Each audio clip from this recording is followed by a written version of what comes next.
Right, good morning everybody. I'm Martin Hilditch and I'm the acting editor of Inside Housing magazine. I'd like to welcome you all to this Inside Housing webinar about how to make the best possible bids for Homes and Communities Agency funding, sponsored by Landmark Analytics. Thank you all very much for taking the time to be here today. Today's webinar could hardly be about a more important subject, how registered providers can maximise their success in bidding for a slice of the 2015-18 Affordable Homes Programme. That's a £2.9 billion pot that will be used to create new communities across England, £1.7 billion of which is available outside London. Bids are due in at the end of this month, so the webinar couldn't be more timely. The bidding prospectus has, of course, prompted plenty of talk in the sector already. And today's debate gives us a chance to get into some of that detail too, including the focus on value for money. The phrase gets 49 mentions in the 52-page document. Selling existing stock, an average grant level available per home. There'll be more on all of this in a minute, including all the details you need to know about the addendum to the prospectus published 2 weeks ago. But you'll be relieved to know that I'll be keeping this introduction brief because we have 3 experts in the field lined up to talk about all the issues in more depth. Before we get underway, however, I just wanted to say a few words about how the webinar will work. As mentioned, we've got presentations from our experts. First up, we've got Fiona McGregor, Head of Affordable Housing with the HCA, who's in the prime position to provide people with top tips for making great bids. Then we've got Carol Oliver, Group Business Development Manager with Landmark Analytics, which provides residential property market data, analysis and valuation services. So Carol's in a prime position to tell us what value for money looks like and how to demonstrate you're providing it. And last but not least, we've got Phil Stevens, Development and Commercial Director with Sovereign, who will be providing us with Sovereign's take on the bid round and how it's looking to achieve success. They'll be running through their presentations in a moment, but the webinar is also your chance to ask questions that you have about how to improve your bids or just about the direction of travel. To make sure you get the answers you need, simply use the question and answer box at the right-hand corner of the screen to fire questions at our panel. I'll endeavour to get through as many as possible after the presentations, but our experts will also be able to answer queries online both during and after the presentations. So keep the questions coming. Right, without further ado, I'll hand you over to Fiona McGregor, Head of Affordable Housing with the HCA. Fiona, it's over to you. Okay, thank you. Morning, everybody. Just to take you through the presentation that I've got, I hope.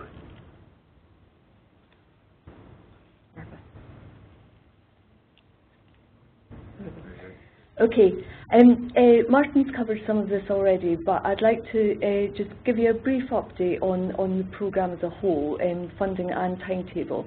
As Martin confirmed, the announcements at last spending review last June confirmed £2.9 billion funding for affordable housing over the next SR period, as well as confirming a 10-year rent settlement at CPI plus 1%. I think it's fair to say that at the time this was reasonably well received and as a positive outcome that we might not have been absolutely confident about expecting when we went into the SR discussions. Subsequent to that, the HCA has published its prospectus for outside London in January this year, and bids are due in just over 2 weeks at the end of this month. Outside of London, the amount of funding available equates to £1.7 billion.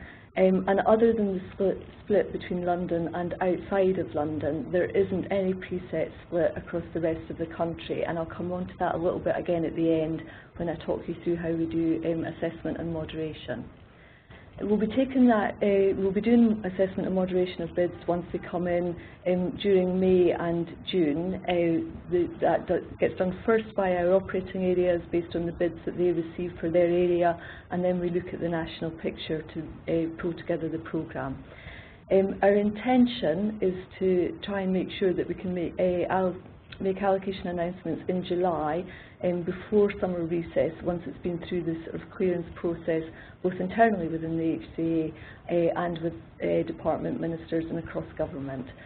So the hope is to get allocations announced relatively early so that people have got lots of time to start putting schemes together and deliver from April 15, which is the start date. Okay, as Martin already alluded to, since publication of the prospectus, there's been a recent update, we weren't able to confirm this when the prospectus was first issued, about the outcome of the Housing Standards Review. So the first element of that was a written ministerial statement in March, which confirmed that the direction of travel, and I think this was welcomed, was that most of the review proposals would become part of building regulations. So of course they'll apply equally across all tenures in future. And key elements of that are obviously energy and the timeline towards zero carbon, what happens in terms of water use, and accessibility standards. Confirming Part M would be the kind of general needs accessibility standard in building regulations. Something that's a bit different is the proposal to adopt a nationally described space standard, which won't be in building regulations, but what was consulted on is part of the review at level 1. In due course will be available as a nationally described standard, which then local authorities can apply subject to viability as part of their planning policies in their areas. We've issued an addendum confirming these things at the end of March. And essentially what we've said, particularly on those areas that aren't building regs, space standards being the obvious one, is that we would already have been gathering information on the space standards that people would be building to in terms of metres squared. We will look at how those benchmark against the standards review level 1 proposals. And if we get bids in that look like they're very, very small properties for the occupation intended, or indeed very large, we might come back and clarify that with you just to check that there's a good reason for it, and be sure that it continues to provide comparative value for money for the grant requested.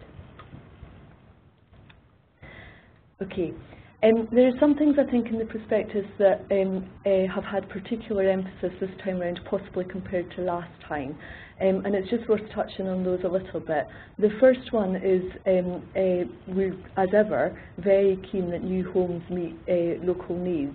And there is a bit of an emphasis in the prospectus about ensuring that that includes looking at where there might be a need for 1 and 2 beds, particularly for households who need to downsize. So that's a kind of slight shift in emphasis, I think, to last time round, but I would emphasise that we are keen that that is supported by an analysis of local needs, and that we know that that's what's required in any given area. Very strong focus, and a bit of what will be talked about by both Carol and Phil in their presentations, about making sure that people have got active asset management strategies, and that they're making use of the flexibilities to generate capacity to deliver new supply. At the HCA, I don't think we've got any firm view about how organisations do their asset management strategies, what tools they use, but we will be keen to ensure that there has been given proper consideration to level of conversions, level of disposals that you might want to undertake within those asset management strategies, or indeed that you've looked at them and concluded that there are reasons why you might be able to do it in some areas and not in others, and we'd be interested in just understanding those as part of our assessment of bids. The prospectus confirms, again in line with some previous programmes, there's a preference for refurbishment over demolition, particularly in terms of kind of multi-landlord areas. The government's very keen, I think, not to see wholesale demolition where it might be possible to retain properties and refurbish them and bring them back into good use. And as ever, we encourage efficient procurement and some construction innovation, and we'll be keen to understand, both as part of bid assessment itself, but on an ongoing dialogue basis with you through delivery of the programmes, what can be done to try and kind of drive efficiencies within the programme. Okay, some other things that are slightly different from last time round. This time what we've said is we want to allocate up to 75%, not 100%, of the 1.7 billion that's available, and we'll be very keen to get to as close to 75% as we can, subject to getting bids that help to support that. After that, the 25% we intend to hold back will be available for further market engagement. We've said this time that people who want to bid for indicative allocations have to do so based on delivery performance, so it's not open to everyone this time round, but anybody can bid for firm schemes. We think that the balance between CME and initial allocations is about right and recognises how development opportunities arise, and that people in some cases might need a bit more time to work up their firm bids. Some other things that we've learned from the current programme that we're trying to apply to the new programme. I think we're trying to be a bit clearer on making sure that where there are indicative allocations made, that we can see early and ongoing progress to converting those into firm schemes, to make sure that we don't have a programme that's too backloaded. And as I said right at the start, we hope that this will be helped by the fact that this time round allocations will be confirmed quite a lot earlier than we were able to do for the 11-15 programme, to make sure that that lead-in time can be put to good use. And something I think has been welcomed, and Phil might acknowledge this, I think, that we've removed the average payment rate which we introduced for the 11-15 programme. We recognise that that added a level of complexity that didn't really work for everybody, particularly where organisations were working in partnership. I won't dwell too much on this slide, other than to say that we don't have ring-fenced programmes in the way that we did last time for things like hostel accommodation, traveller pitch, empty properties, etc. But you can bid in for any of those things within the main programme. And as ever, we're really keen to see people working in partnership, and we're very keen to see ongoing bids for supported housing, specialist housing, elderly, rural, etc. in the way I think we've always been, not least because of the link to meeting local needs. Okay. The funding model is one of the few things that hasn't changed very much. Cost contributions are listed. The only one I think that's different to the 11-15 programme is that there's also the ability to access guarantees, get funding under the guarantees it's been run by THFC. And as same as last time, the asset management, ministerial encouragement on a something for something approach in terms of actually raising capacity within your own resources to apply to new supply. Okay, the key thing for us in terms of assessment will be, firstly, fit with local need, and you'll have seen in the prospectus, we'll check that with local authorities, and if they tell us that it doesn't meet a local need and the reasons appear to be we understand the reasons why that's the case, we wouldn't take a bid any further. Assuming it gets through the local need fit, we'll then do our normal value for money comparators and look at deliverability, and we'll score those half and half. Now, the comparators that we use are actually comparators within the bids themselves, using a range of metrics, amount of grant, proportion of scheme costs, and we'll also look at how those comparators compare to the current programme to get some idea of trends. Having used those two assessment key criteria, we'll come up with a list of a proposed programme, and we'll be really keen to make sure that once we come up with that list, we don't have huge gaps, either geographic gaps or particular needs. And we might do some adjustment to make sure that we've got a programme that gives us best fit nationally and is a good deliverable programme that meets government objectives as well in terms of supply. So that's our approach to assessment, which I'm sure I'll get questions on as part of the ongoing debate. And I'll hand over now to Carol, if that's okay.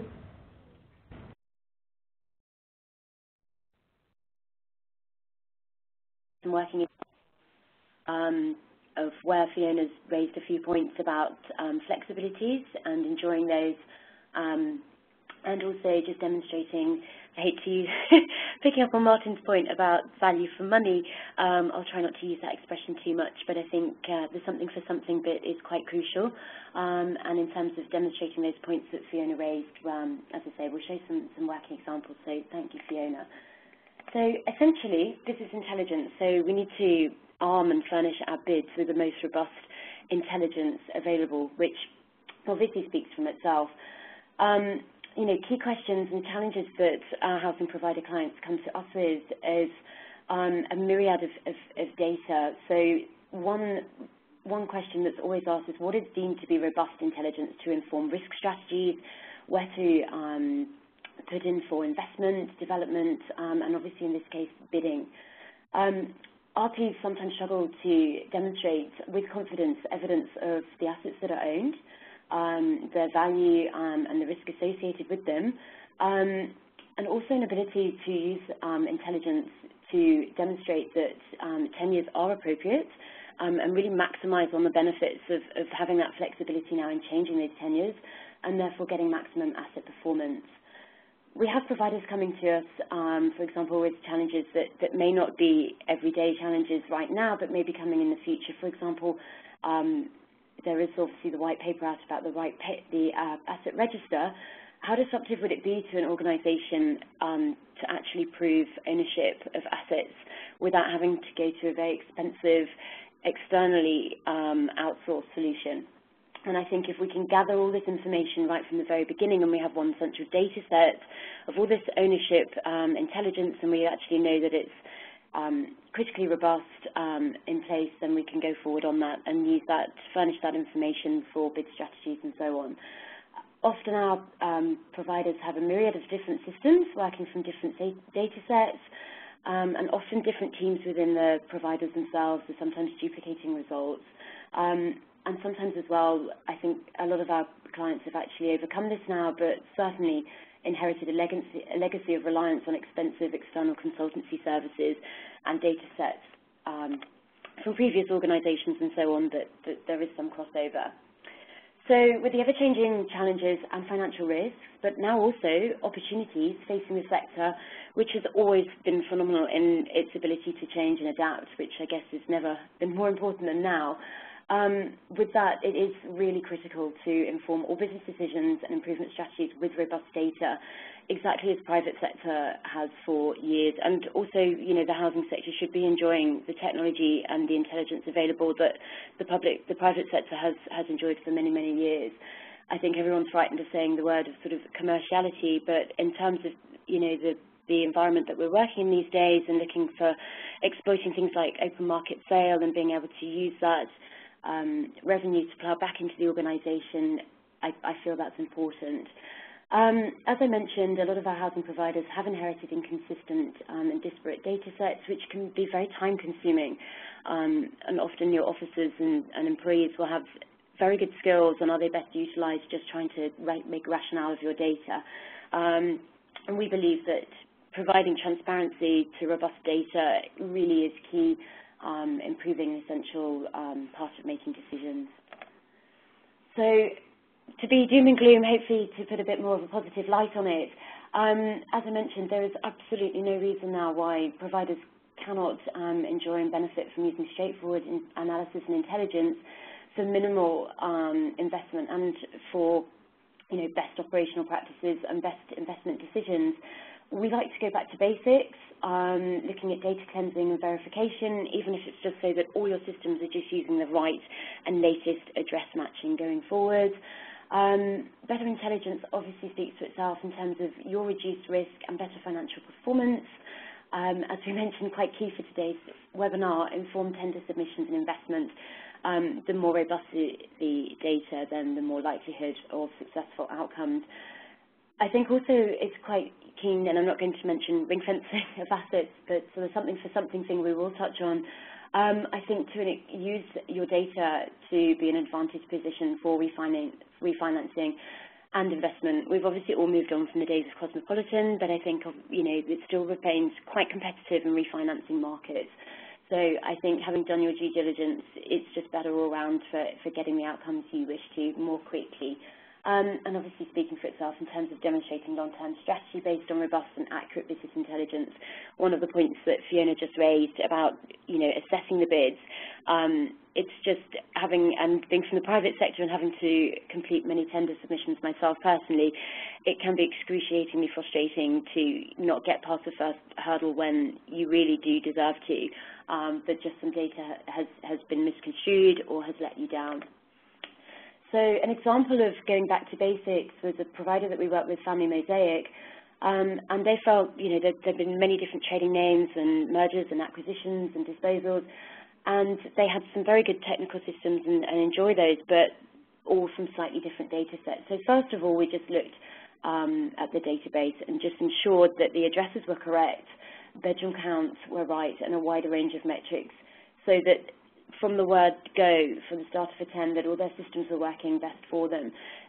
We've also done a recent exercise with them with land registry. So when we're looking at assets in terms of maybe disposal or refurbishing of those assets or changing the tenure for them, there often becomes a real issue with trying to get clarity of ownership. And so we've been able to do a much more technical approach to that and save everybody time and money and take away a little bit of the pain. So again, a bit about efficient working and using your data sets to your best advantage.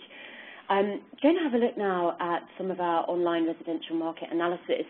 So this is enjoyed by the big six lenders, all the major surveyors in the UK, some housing providers, a lot of local authorities, central government such as the Homes and Communities Agency. And this is something that doesn't need to require an external consultant to go off and do an expensive and elaborate survey. One of the things that strikes me is our providers always come to us and say, we really understand our market dynamics and we really understand the needs of our tenants and the people that we wish to house. It's just a question of being able to demonstrate that, and particularly when we're looking at situations of today, specifically focusing on this tender. So a couple of these slides I'm just going to run through, just show a working demonstration of how easy it is to actually download this robust evidence and ensure that actually you're singing from the same hymn sheet as your lenders, from central government and from the majority of the market. So the next screen, this slide just shows us, if you'd logged into our online portal and you just selected a particular address, this one's in London, this would be the first screen that you would see. You have multiple options and this can be exported straight away. But essentially we've got the tenure, we've got the type of property, the year built, number of bedrooms, estimated current value. So that's what we call an automated valuation model. These are models that are actually we're approved by Fitch Ratings and Standard & Poor's ratings agencies. So in terms of understanding your asset value, in terms of where it's most current and robust, this is pretty essential intelligence. We also have a statistical valuation range, and at the bottom, most interestingly, I think, is the rental estimate. So we've put in the 1999 values. We've also got target rents and the maximum target rent to say 85%. And quite interestingly, we've got lots of other tabs that would be available if you're online. So you can really start panning around the local market environments and looking at your assets and also other assets in your neighbourhoods as well. Just looking at the rental and the open market sales value piece in a little bit more detail, if you look to your right-hand side, currently this particular asset has an open market sales value of 489,000. So extrapolating that backwards to 1999, just short of 150,000. But the thing that strikes me in terms of just looking at a working example for flexibility in maybe changing the tenure for this, the current open market rental value of this property is £1,700 a month. The target rent value today is £614 a month. And I think also the open market sales value as well gives you a little bit of an insight as well about if you're looking to develop in this area and release assets, what sort of equity, so you could really use this kind of data to your advantage. As I mentioned, why not benefit from technology that the private sector and certainly lenders and so on, enjoy today? You can use this as a mapping tool and start really plotting your assets without, a huge amount of expense and hassle. And I think really anybody within your organisation, whether they're working in a development role or a strategic role, it's just very, very simple to use. So it's just a question of having access to the internet and seeing your data straight away. Local market dynamics to support bids. Again, looking at demand, supply and demand. What are the neighbourhoods that you already have? Obviously, there does seem to be a swing in terms of refurbishment. What should those units be? Let's look at what's existing on the market and what potentially would really fill that gap and work best for your tenants and best for you as an organisation. Another just example here of mapping technology, which I'm not going to dwell on because we really want to keep to the point. But it just shows here again about how all of your data sets can be just brought into one online mapping solution. In this instance here, you click on a property and we're looking at arrears and we're looking at tenancy information, but we could be looking at development and we could be looking at refurbishment. So we could be tracking refurbishment and costs and third-party and maintenance issues and really keeping a handle, should we have a successful bid on where our investment is, and then we could apply all sorts of layers and heat maps and really be able to demonstrate our demand through to delivery and success going forward on that. I'll skip over that one. We will send you all a copy of the slides. I'm just aware of time. One thing I mentioned earlier as well is land registry information. So I think it's really important for providers, when we're coming to this stage of really scrutinising the assets that we have and maybe looking at acquiring or disposals.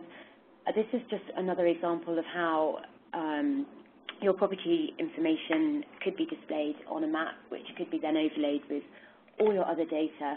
So that's it in a nutshell. I'm going to hand over to Phil from Sovereign, and we'd be happy to take any questions at the end. Thank you very much.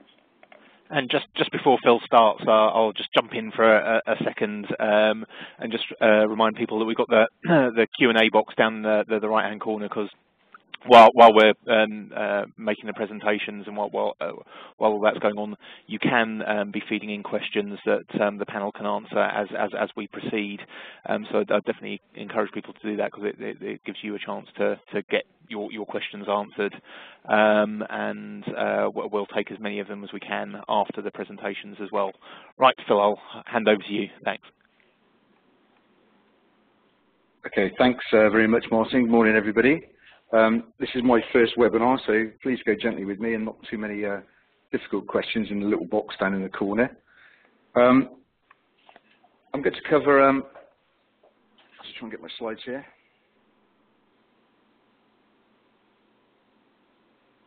Just not getting my slides here at the moment. There we go. I'm going to cover our view on the programme, perhaps some of the opportunities and challenges that might provide us.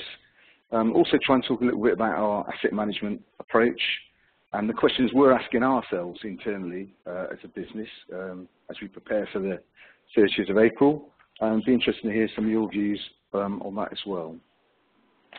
So let's start with the good news. I think for us particularly, this perspective is a lot less complex. Those of us that have been running consortia, it's been really quite difficult in terms of blended rates and variable grant rates and us acting as a bank. So we absolutely welcome the fact that that's not there anymore. No cash flowing from nil grant Section 106s was particularly onerous for us as a consortium, with some of our members not actually able to access Section 106 because they were very specialist providers. So it's really good news for us. Good clear payment structure, understanding of how the projects are going to be assessed on a standalone basis. Unfortunately, there's still no clue from Fiona, so I'm sure you can ask her all if she's prepared to offer up any idea about the grant rates that will be acceptable for us. And obviously, we've got that big focus on value for money and deliverability. Some of the challenges I think are out there. The standards review and the addendum is out. I think, on the face of it, it looks fairly good for us. I don't think there's anything that's really jumping out as big surprises. And good news that there's going to be a real alignment between affordable housing and the private sector. I think some concerns are probably still around these house type standards, and we're going to need to consider any impact there. And the particular concern we've got around the house type standards and sizes is that of welfare benefit reform and the bedroom tax. You combine the two together, and that could be really quite difficult in terms of how we let and how we're able to let our properties going forward. So I think that's just something we will certainly need to keep our eye on going forward. The HCA have made it very clear that they're looking to capture that value of asset management. And we've all got to look at our stock and whether we convert and whether we're going to be selling and whether we're going to be turning things into other things. So that's going to be quite a challenge for us. However, we've been doing a lot of that. I'm not quite sure how that gets quantified and compared across all of us and how we're dealing with that. But that's something for after the April the 30th when all the bids are kind of compared and adjudicated. I think the affordable rent model has created some capacity in our business, although from some of our conversions we are starting to see some of the challenges it provided, particularly around the dependency upon benefit and the sustainability of our long-term income stream, I think, against an affordable rent as a product. So again, it's something I think we have to look at, and we have to be careful about how that's worked into our asset management strategy. What are some of the other challenges? Well, a lot of talk about LA and public sector, but to be honest, we're seeing very little coming through in terms of what I would call real opportunities to engage upon.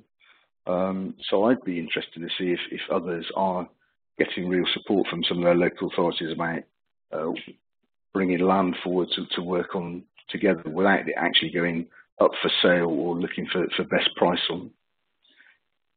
I think over the last few years it's been quite interesting for us in the HA world in terms of acquiring sites and land banking. I don't think we've really been doing that at any particular scale, and that's primarily, I guess, because we've been fairly uncertain about grant levels and how that's going to be maintained going forward. So it's given us little opportunity to say we could land bank that, knowing that there's going to be some opportunity to grant fund that in the future. So I think every site we look at has to have an exit strategy and another option. So therefore, I don't think there's a lot of land banking been going on. I guess the real challenge is going to be around those regeneration projects, which in the past have been fairly grant hungry, and they seem to be slowing up in some areas. That said, though, you know, values on the housing are picking up. That may balance off of grant that we require to deliver those schemes in the future. So, having looked at around what we've got, we see the basis of our bid probably coming from most of our own assets, because we don't, like I say, have a big land bank. We don't see a lot of opportunities coming forward from public sector land. So I think we've got to look at our asset base. We've got old sheltered sites, garage areas, older estates that I think we've got to try and regenerate and work this grant programme for. We've been working quite hard, I guess, over the last 12 months to develop our own asset management assessment tool, really. We've got a robust model we've created now with the help of a few external partners. We understand the NPV of all our assets, which is good. It's the be all and end all of everything. So we do kind of understand now which are our poor stock, the stock that needs a lot of repairs, a lot of maintenance. But we've also tried to bring into that is some kind of social information as well into that product. It's okay, even if the site that we're looking at is really quite underperforming in terms of its NPV and its repairs and maintenance. If it's the only sheltered or old person's property in an area, then should we really be converting that to another 10 years? So it generates a lot of questions for us to answer, and I think that's part of what a good, robust asset management strategy is there to do, really. So we don't really want to kind of dispose of things that are going to have a negative social impact, but we have to make sure we deal with it properly and correctly, really. We've got a number of schemes currently going where we're replanning older sheltered schemes into new housing. That obviously throws up an interesting challenge between that of demolition and rebuild, but we're kind of hoping that that will be looked at quite favourably. I think we're demolishing for the right reasons and redeveloping for the right reasons, and it's not a question of knocking down perfectly good stock that could be reused. So we're hoping that that will get looked upon quite favourably. And I think the other thing that's really been quite notable, we're going through our new corporate strategy, and this asset management review has been quite central to that in terms of understanding the assets we own and their value to the business, making sure that we provide the right decisions when we're going forward about where we build, what we build, and what provides the most efficient services to our residents. Some of that asset management in action has been a big number of stock swaps and stock transfers and acquisitions over the last 2 years. We've swapped, acquired or sold something close to 3,200 properties, and added to that another 2,000 or so since 2004, when we first started our kind of stock acquisition program and transfer program. I think we've probably done about 5,000 homes. So we've been very active in our asset management and making sure that we provide stock to our residents in the areas that we can actually maintain and service well for them. Interestingly, we've had some quirky things when you start digging through your asset base. We found an old air raid shelter the other day that we'd owned since whenever. We managed to sell that. Somebody was quite interested in it, so what was no use to one person is obviously had quite a good value for somebody else. So I think that's going to get turned into some quirky little shop of some sort. And we've also been doing a modest open market sale program on some of our better quality sites. So whilst we've been looking at our MPV and our worst performing stock, we've also looked at some of our better sites and said they would actually be better if we looked at those for perhaps open market sales. So we kind of look at our stock at both sort of ends of the spectrum, really. A lot of work on our commercial assets or shops that we all probably own, tucked in amongst our estates, to make sure we're actually maximising the revenues from those properties to bring that in. And what we've done through all of that work is created what we call our asset management subsidy in our business plan that we can bring forward and use in this programme. RCGF is good for us. We've done a lot of shared ownership over the past, but we really want to try and use that RCGF for our shared ownership properties only, because that gets recycled around again. So again, that will form part of our bid strategy for this programme. Some of the questions we've been thinking about, I think we feel we're in a good position to bid. I think there's some challenges around some of the standards and availability of land, regeneration, and particularly welfare benefit reform. The big question on that is what impact that affordable rent will have on our long-term ability to collect our rents and protect our long-term income. Conversions haven't worked everywhere for us, and I think it's something our board is particularly interested in, about we only convert if it's right and if it really works for us. I think we're more comfortable about providing affordable rent for new acquisitions, but it seems more difficult when we're converting, so we will need to think about that. Do the sites meet our criteria? You know, have we got sites that we can really develop and that can really provide us the criteria that the HCA want? Do we own them? Have we got planning? So there's a lot of factors in the bid that we need to think about, really. So therefore, how many of those sites are going to meet the criteria for bidding?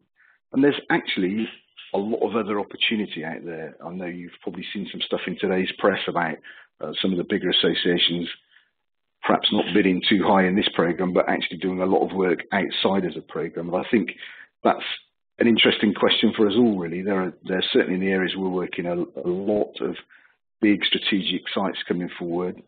A lot of those at nil grant, a lot of those with social rent, which could provide a more financially attractive investment than perhaps making the bid. So some of the things we've got to balance, and certainly with only a couple of weeks left, it's the key questions we've got to be getting resolved from our exec teams and our board. So that's all for me, and back to Martin for any questions.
Hi, Phil, can you hear me?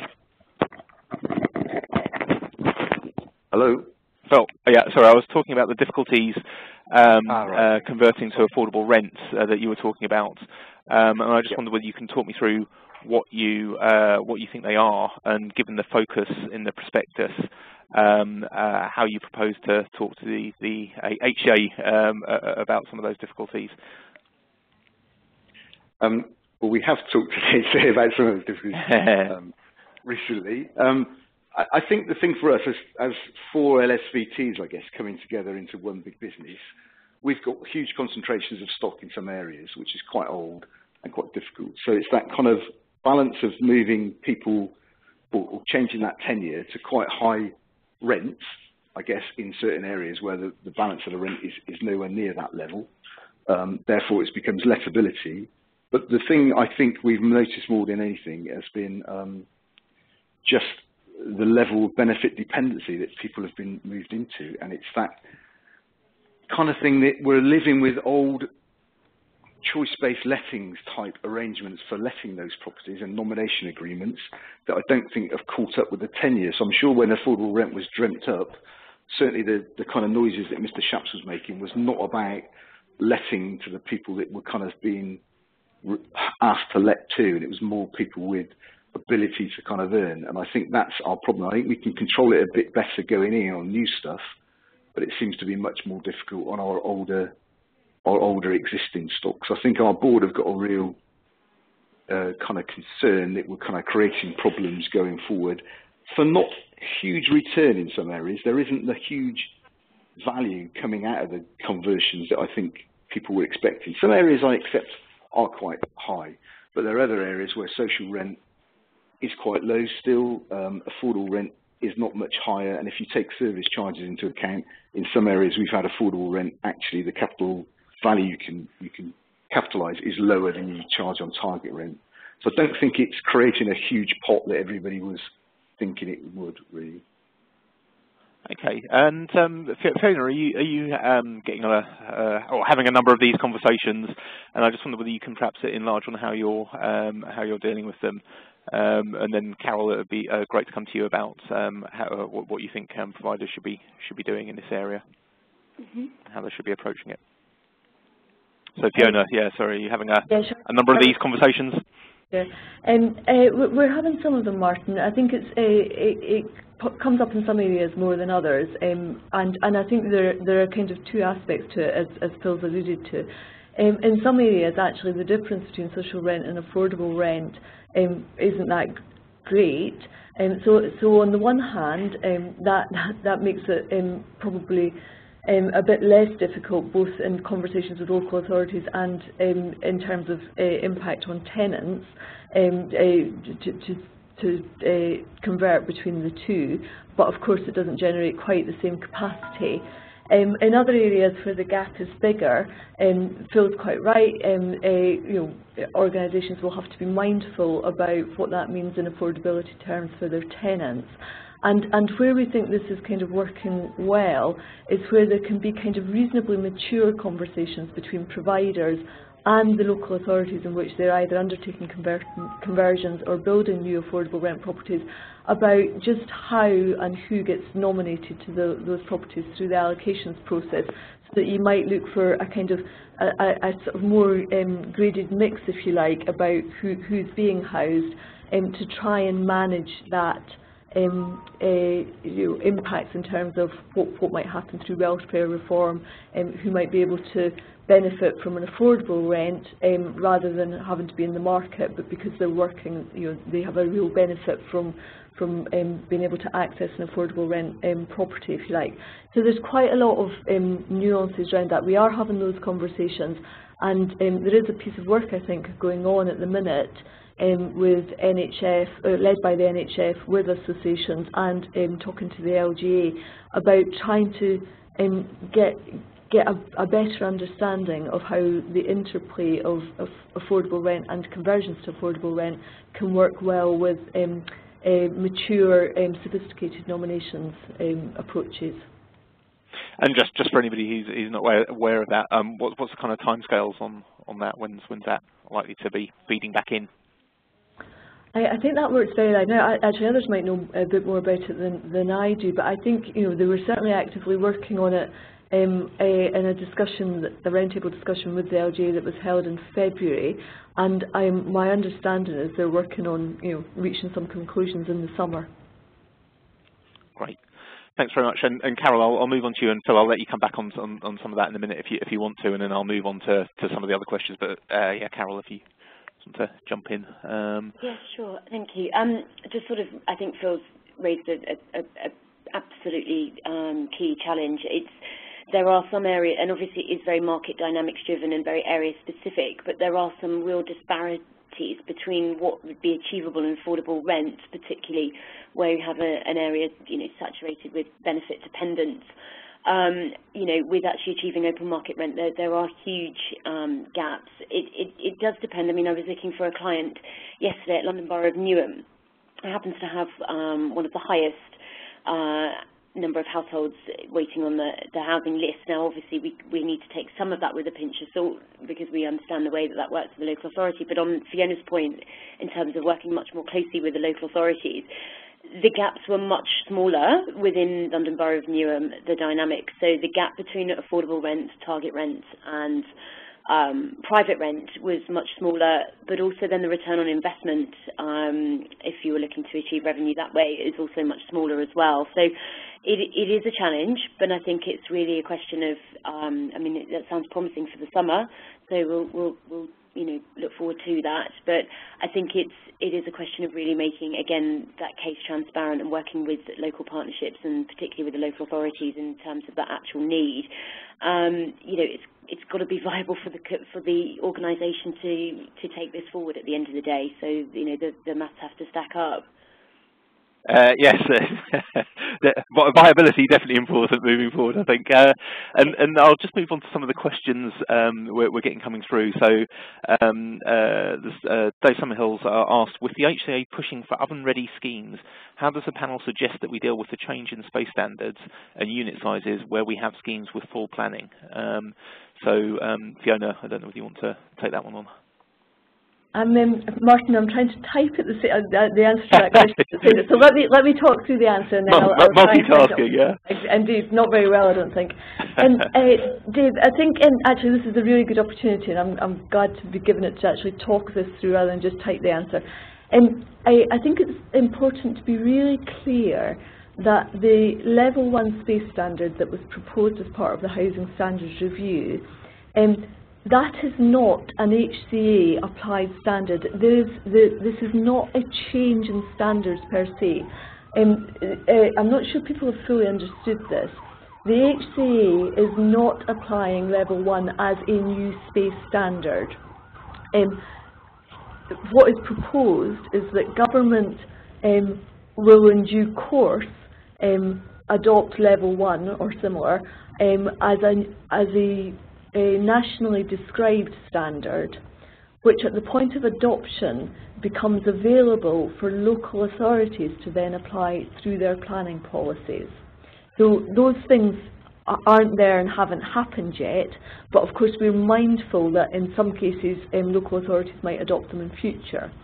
I'm taking that there are people who are having conversations with you about this because they are concerned or aren't really sure how to respond.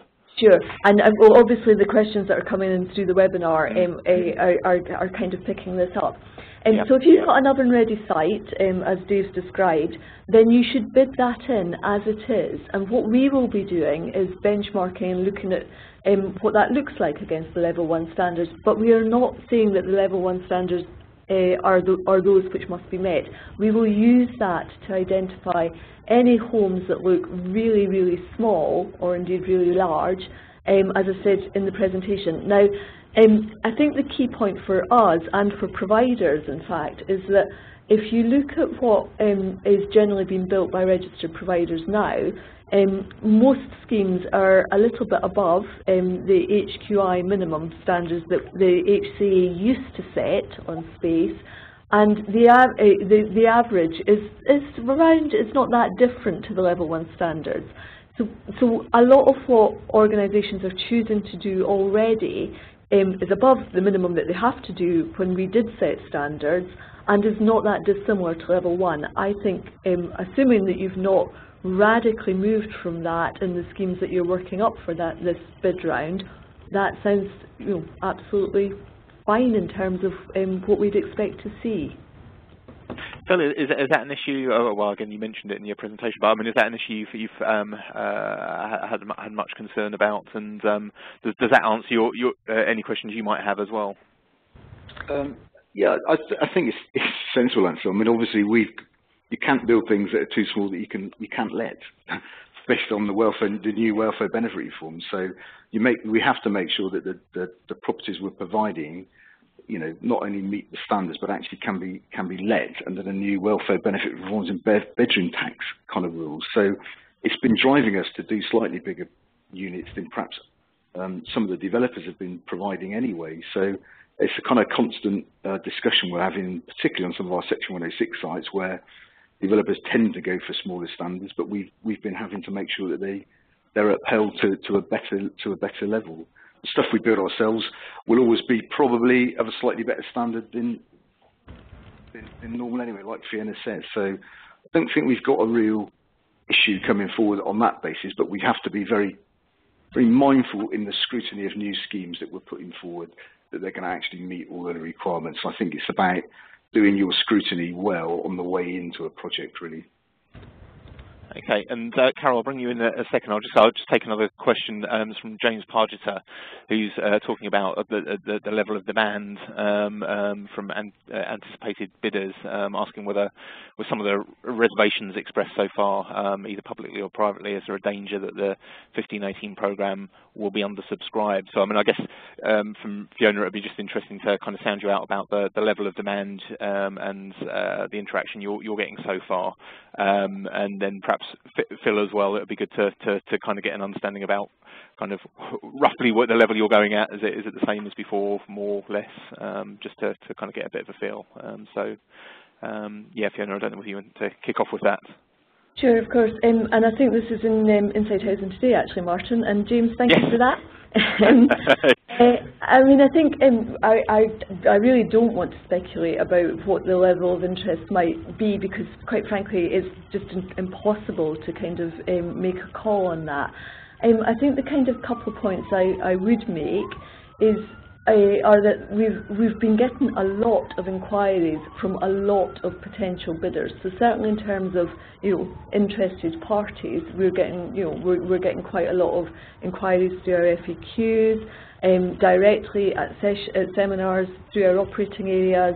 The interest in this webinar today suggests that people are certainly thinking about bidding, so we're getting some reasonably good signals from that perspective. And the other thing I think is, I mean, there's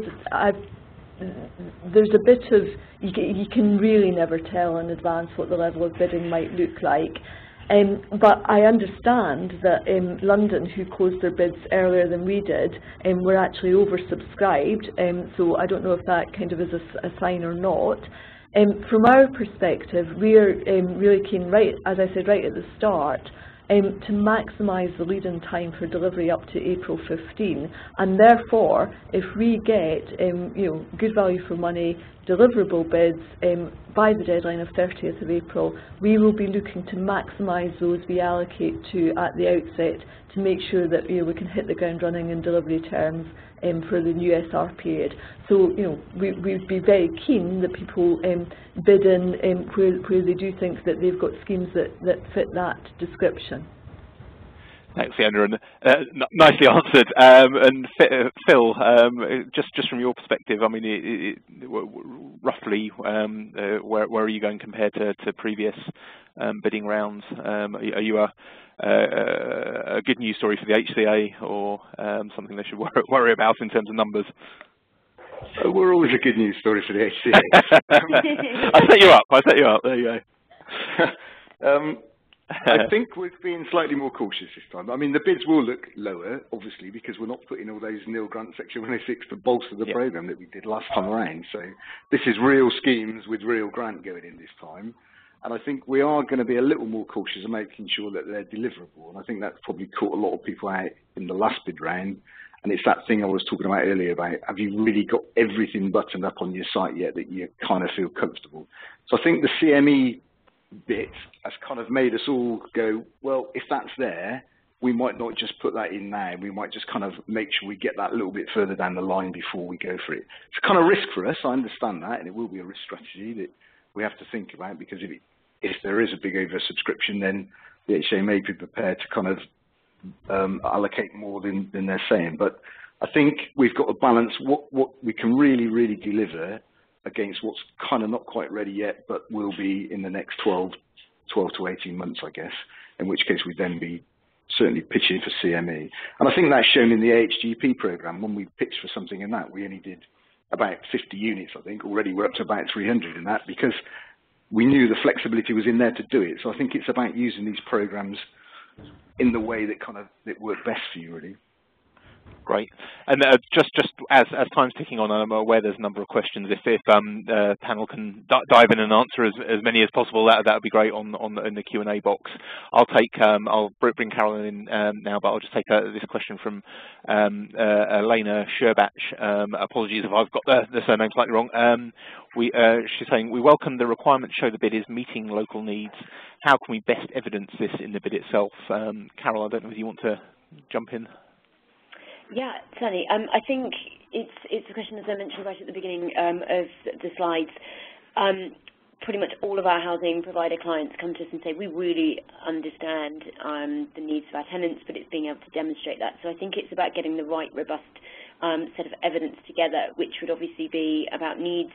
People have mentioned the bedroom tax. It's inevitable that was going to come up. So that has changed dynamics, certainly in terms of needs. And then cross-referencing that with market supply and demand dynamics as well, and looking at what's achievable and really utilising the flexibilities that we now have in terms of tenure and so on to make good of that.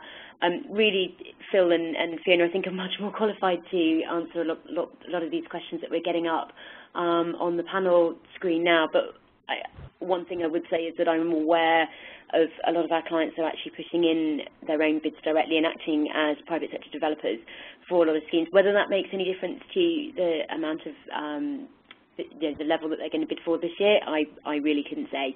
But I'll hand back to our experts. Thank you.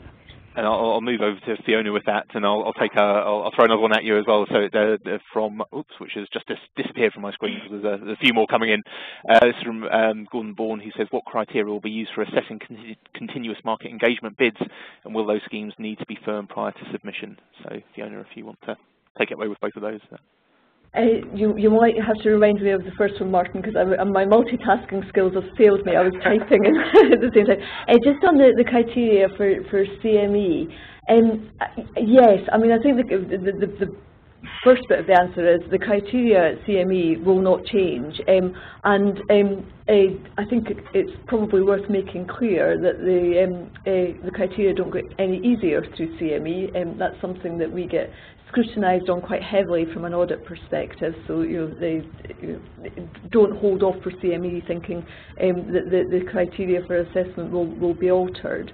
Through CME, however, I think our expectation would be that the majority are likely to be firm schemes, because the further you get into the delivery timetable when CME is up and running, the more we would want to be assured that if we were tying up allocations, that there was that certainty of delivery of schemes coming forward. I don't think that's absolutely hard and fast. We might consider some indicative allocations through CME, but we'd be looking for a degree of comfort the further we get into the programme that things were going to be deliverable at an early stage. Great, and just conscious of time, so I'll whisk through another couple of questions if I can. I know there's demolitions has come up as an issue. I mean, in terms of encouraging people to look at their asset bases, I just wondered how that sits with the stance on demolition. We've had a question saying from Nick Powell saying that they've got some 1960s bedsit accommodation with shared facilities, not cost effective to refurb. What's kind of HCA's view about people approaching it with kind of demolition plans? you want me to have a go at that, Martin? Yes, I mean, please, if that's all right, I think if this has worked, I think I might have tried to answer that online as well. Yeah. But I mean, I think ministerial preferences are reasonably strongly in favour of refurbishment wherever possible rather than demolition. However, I think we would all recognise, and there's some stuff in the prospectus around, it's no longer got an economic use that kind of works for residents. My advice in those circumstances, and I think I've said this on a public platform with board members not that long ago, is if you've got schemes that are in that category that are worked up and ready to bid for, put the bids in, give us as much background as you can about how you've arrived at your decisions. We'll look at them. If we think we want to propose to include them in the programme, we'll do that. But there are various kind of stages of the clearance process where I would expect us to be asked to justify why we've done so, and they'll have to go through a range of stages in terms of clearance before we can reach a definitive decision. But we will, from our perspective, I don't think we would say, don't even bother to bid them in. Let us see them and we can take a view. Okay, and yeah, I mean, I just wondered, Phil, from your point of view, I mean, is that relevant to you? Is that something you'd be looking at, or is it kind of off the table as far as you're concerned? Demolition. No, it really is relevant for us because, like I said, a lot of the old asset management projects that we're looking at are all about that, are about re-providing and demolition. So it's about us making that good case. We've done it over the last few years.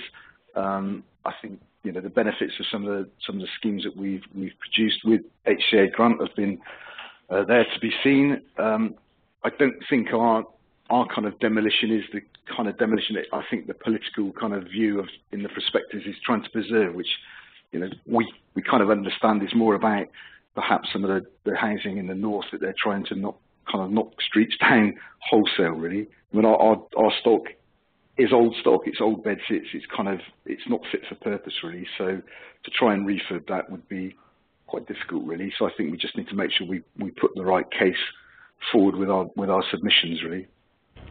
And Martin, if I could just jump in and pick up on that. Yeah. Having said, don't hold back, put your bids in and we'll look at them.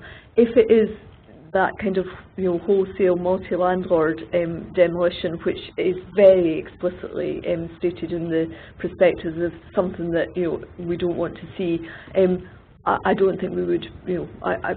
I don't think there's much point in putting those kind of bids in, and I don't think we'd get much mileage in trying to consider those. Great. Okay. Well, I'm conscious we're kind of running over time, so. I'd just like to say, I mean, obviously, if there are any questions that the panel haven't answered in the Q&A box and they're able to do so, then that would be great if they could respond to them. Other than that, I mean, I think it's been a really interesting debate. We got through a lot of questions, and certainly the presentations have been really useful for me, and I hope for the audience. So just remains for me to thank the panel today, Fiona, Carol, and Phil. Thank you very much, and thank you all very much for attending. Thanks. Thank you. Thank you. Thank you.